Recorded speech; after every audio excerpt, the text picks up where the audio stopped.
प्रस्तुत करते हैं धार्मिक कथाएं। श्लोक 29।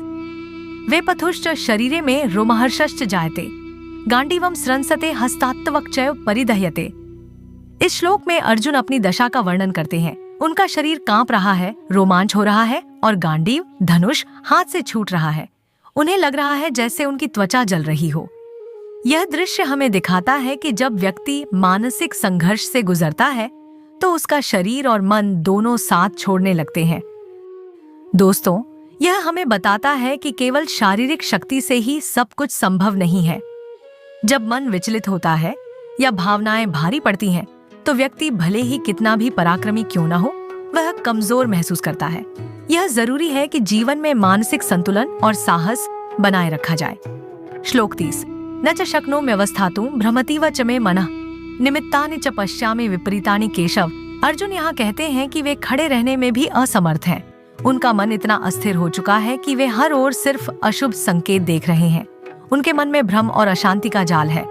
दोस्तों, इस श्लोक से हम ये सीख सकते हैं कि जब हमारी सोच भ्रमित हो जाती है तो हमें हर चीज नकारात्मक लगती है। यह जरूरी है कि ऐसे समय में हम एक सच्चे मार्गदर्शक या गुरु की सहायता लें, जो हमें सही दिशा दिखा सके। जैसे अर्जुन ने कृष्ण को पुकारा, वैसे ही हमें भी सहारा ढूंढना चाहिए। श्लोक 31। न च श्रेयोनुपश्यामि हत्वा स्वजनमाहवे, न काले विजयम कृष्ण न च राज्यम सुखानीच। इस श्लोक में अर्जुन कहते हैं कि वे अपने स्वजनों को मारकर किसी भी प्रकार की भलाई नहीं देख सकते। उन्हें न विजय में सुख दिखाई दे रहा है, न राज्य में और न ही भौतिक ऐश्वर्य में। यह भाव हमें यह सिखाता है कि सच्चा सुख केवल बाहरी उपलब्धियों से नहीं आता। यदि वह आत्मिक शांति और नैतिकता से विहीन है तो वह खुशी खोखली होती है।